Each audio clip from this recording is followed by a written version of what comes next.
তোমাদের কাছে আরেকটি নতুন ভিডিও নিয়ে চলে আসলাম। আর এই ভিডিওটা হচ্ছে মতুয়া সম্মেলনের।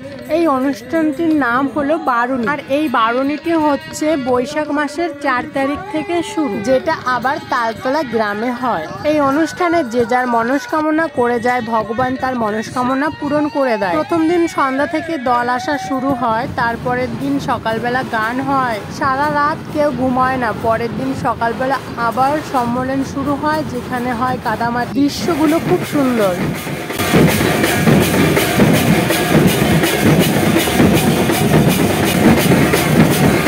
এখানে 1 বছরের শিশু থেকে শুরু করে 100 বছরের বৃদ্ধ পর্যন্ত এই অনুষ্ঠানটি উপভোগ করতে আসে।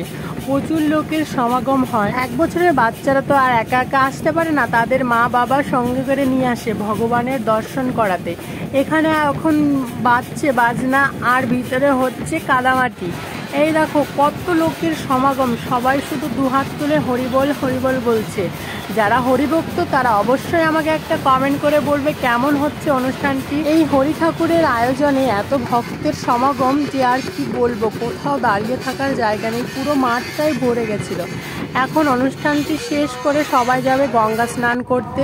এই যে চলছে গঙ্গা স্নানে। প্রত্যেক বছর বর্ডারের ওই পাশে যে নদীটা থাকে সেই নদীতে গঙ্গা স্নান করতে যায়। এবার কিছু গন্ডগোলের জন্য ওই পারে যেতে দিবে না, তার জন্য এই পারে একটা পুকুর খোঁড়া হয়েছে, সেখানে যাচ্ছে সবাই স্নান করতে। আমার এই অনুষ্ঠানটা খুবই ভালো লাগে। তোমাদের কেমন লাগে অবশ্যই কমেন্ট করে বলবে। তালতলা মহাবারণী উৎসবটি আজকেই শেষ নয়, এর জন্য আবার রাত্রে থেকে হবে বাউল গান, আর সঙ্গে থাকবে মেলা। এত ভক্তের দল যে শেষই হচ্ছিল না, আস্তে আস্তে শুধু বেরোচ্ছেই আর বেরোচ্ছেই।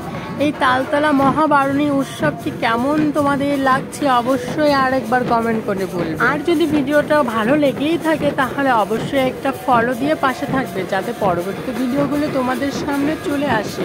চলো তারপরে দেখা যাক কি হচ্ছে রাস্তায়। পুরো রাস্তাটায় ভীষণ ভিড় ছিল, এত লোকের সমাগম যে আমরা সামনে যেতেই পারছিলাম না। আর আমার ক্যামেরা কোয়ালিটি একটু খারাপ বলে তোমরা কেউ স্কিপ করে ভিডিওগুলো নষ্ট করে দিও না, পুরোটাই দেখো আর আমার পাশে থাকো, কারণ সবাই আমরা হরিভক্ত, ভগবানের ভক্ত। মনে মনে একটু খারাপ লাগছিল, কারণ আজকের পরে এই দলগুলো সবাই বিদায় নেবে। এরই মধ্যে লুকিয়ে আছে এক বড় ভক্ত, যে তার সারা শরীর মাটিতে মাপ দিয়ে দিয়ে তারপরে যাচ্ছে গঙ্গা স্নানে। এই হরিভক্ত লোকটা কতটা হাঁপিয়ে গেছে। তোমরা সবাই ভগবানের কাছে একটাই প্রার্থনা করো, লোকটার মনোবাসনা যেন পূর্ণ হয়। আমরা যেতে না যেতেই লোকজন আবার স্নান করে রিপিট চলেও আসছে, তাহলে ভাবো কতটা ভিড় ছিল রাস্তাতে।